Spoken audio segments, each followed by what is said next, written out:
Hey, welcome to Unleash Your Tennis. In this lesson, I'm going to show you the steps that I coach my students on hitting a great topspin forehand.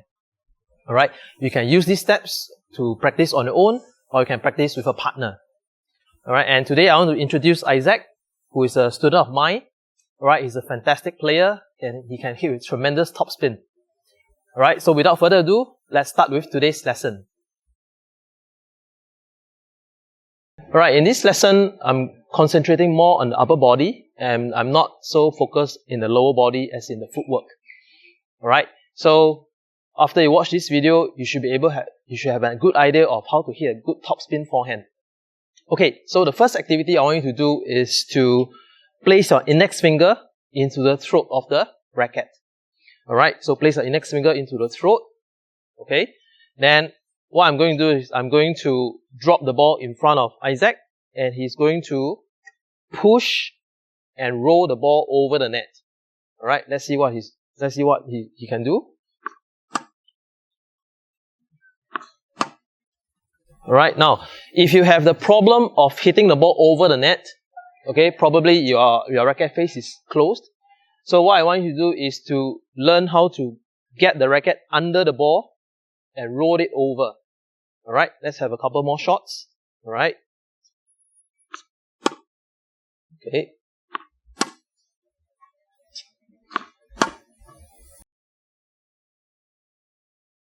The reason why I asked him to place his index finger into the throat of the racket is to help him to understand the rotation of the forearm after you contact the ball. Alright, some players have the habit of slapping the wrist. So by placing the index finger into the throat, it prevents you from slapping the wrist. Right? If you're slapping the wrist, the racket handle is going to hit your forearm and it's going to feel it. So place the index finger into the throat, and when you contact the ball, right, it helps you to rotate the wrist this way, and this will gradually form the wiper shoe technique. Right? So let's get Isaac to demonstrate a couple more balls. Let's go.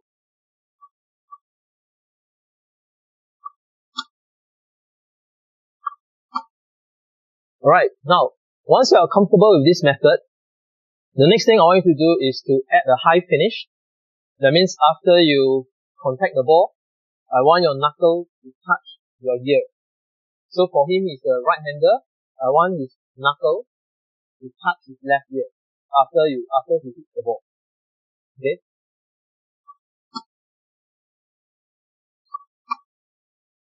Okay. And one last one. Okay, so what happens if you are working alone and you don't have a coach or you don't have a partner to help you? Alright, you can practice self-feeding, and over here I'm going to teach you how to do drop feed and practice on your own. Alright, now assuming you are standing along the tee of the service line, okay, now I want you to drop the ball about 45 degrees in front of you. Alright, so that means you're going to drop the ball around here. Okay, if you're going to drop the ball along this line, okay, you will find that you have no space to swing for your forehand. Alright, by dropping the ball 45 degrees in front of you, you will have the space to swing at the ball. Alright, so make sure that when you are doing self-feeding, you should extend your hand forward 45 degrees in front of you, and then prepare your racket, drop and hit. Alright, so right now I'm going to get Isaac to demonstrate how to do self-feeding. Alright, so extend the left hand forward. Alright. Again. Yeah, so make sure your hand is extended forward, drop the ball, and you hit the ball over. Alright, so this will work if you are working alone and you don't have a partner or coach to work with. Alright, so now when you're comfortable with pushing and rolling the ball, the next thing I want you to try is to add the backswing. Okay, so we'll keep it simple. Just imagine you're drawing a small circle first before you hit. So I'll get Isaac to demonstrate. So before he hits, he's going to pull the racket back and he's going to start drawing a small circle. Alright, so from here, let's start again. You pull back. Okay, so you start the drawing. So when you reach here, your racket will drop down and you will come under the ball and you will push and roll the ball over the net. Alright, so let's start with a small circle. Alright, ready? Alright, so pull back, small circle. Alright, racket will drop under the ball and go. Okay, 2 more shots. Ready? Okay, smaller circle and go. Alright, so the main thing to remember is to start the pull back high, racket drop, racket goes under the ball, and you roll the ball over. Okay, next I'm going to get Isaac to do self-feeding. This time around, adding the backswing. Alright, so same thing. I want you to drop the ball in front, 45 degrees in front of you. Okay, this time around, as you drop, I want you to start the backswing, let the ball bounce up, and the racket is going to get under the ball, and you're going to roll the ball over. Okay, let's see what Isaac is doing.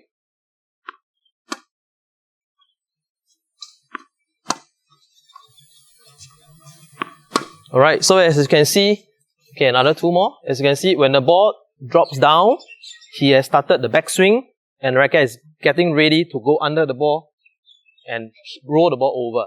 Okay, let's watch another 2 balls. Okay, pull back, racket drop, and go. Alright. Alright, the next stage I want you to do is to remove the index finger from the throat. Alright, let's remove the index finger. And now you hold the highest part of the handle in a choke-up grip. Alright, so this forms your Eastern forehand grip. Alright, now we're going to practice what we have done previously. So I'm going to drop the ball for Isaac for him to practice. Okay, this time around I will check the circular swing. Make sure you have a circular swing, the push and roll, and then the high finished. Alright, so let's begin. Okay, so start with the circular swing. Right, again. Right. Last 2. So again, check. Circular swing, push and roll, and high finish. Okay, one last ball. Alright, the next exercise I want you to try is to get a partner to toss the ball for you to practice. Alright, now this is important because previously we have been dropping the ball for ourselves to hit. Now you need to experience the ball coming towards you. Alright, now I've placed 3 cones here to form a triangle. Alright, so this is for the feeder to aim the ball to land inside this zone. Okay, for the player that's hitting, alright, he needs to understand that he cannot be so close to the zone because he's going to get himself jammed up. So he needs to position himself further away so that he can hit the ball in front. Alright, so when he swings at the ball, okay, let's do a swing. The ball has to be in front of him in the zone. Alright, so placing the target here helps him to understand the positioning. Alright, so right now we're going to demonstrate a negative demonstration to show how he's jammed up by standing too close to the zone. Okay, so let's see how Isaac got himself jammed up by standing too close to the zone. Right, so you can see he can't execute a full swing if he's standing too close. Right, so let's shift him away, slightly further away from the zone so that he gives himself more space. Right, let's go.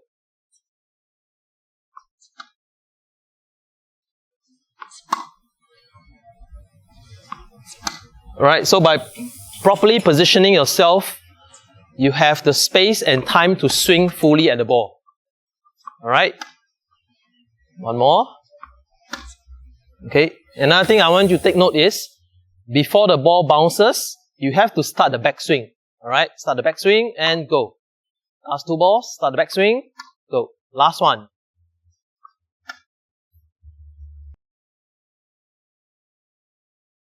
After going through the exercises, now I want you to shift the grip to the full grip. So you're going to hold the lowest part of the handle. Alright, now for the first few shots, you may feel a bit uncomfortable because the racket may now seem longer. So you need probably a few shots to adjust to the new length of the racket. Alright, but I'm sure you can do it. So let's see how Isaac do. Alright, now we have shifted to the full grip.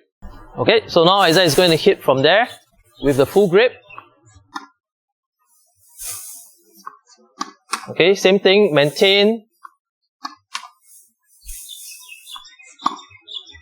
Right. So before the ball bounces, start your backswing. Make sure your racket drop under the ball. Alright, and last thing, have the high finish.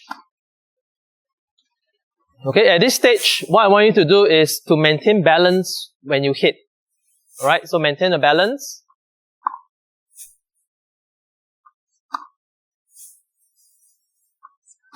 Okay, one last ball. Good. Right, in the next exercise, I'm going to feed the ball from the opposite side of the court. Alright, now when you're playing tennis, you're always playing with someone that's standing opposite side of you. So in this exercise, it is important for the player to learn how to hit the balls that are coming from the opposite side of the court. Alright, so let's begin with the demonstrations. Alright, so now I'm standing at the opposite side. Okay, I can do a hand feeding, alright, by feeding to somewhere in front of Isaac. Alright, or you can place the cones back as well if you want to. Alright, so let's begin. Go.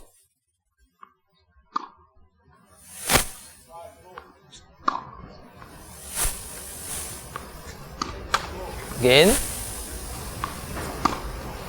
One more. Okay. Now we will find that if your feeding is not so accurate, then as a player, he needs to move to get to the best position. Alright, so he's learning how to position himself as well. Remember to stay balanced before you hit. Alright, good.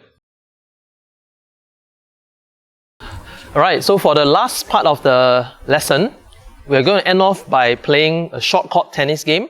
Alright, or some people call it mini tennis.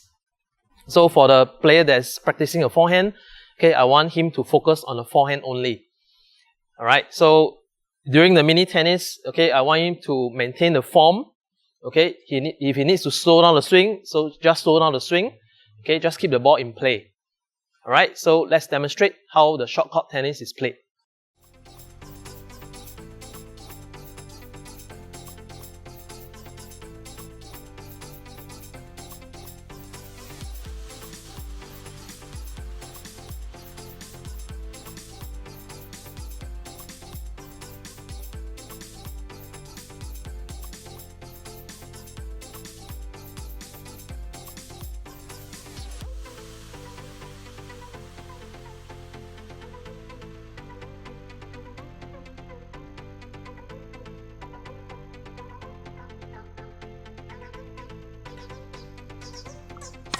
So you find that you have difficulty, just slow down the swing.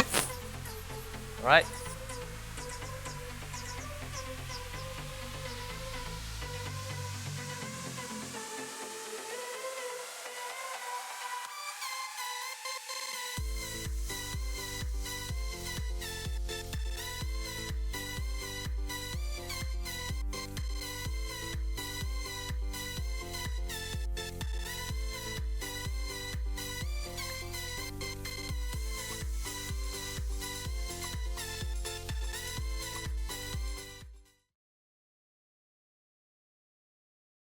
Alright, if you have difficulty with the short court tennis, I have two suggestions for you.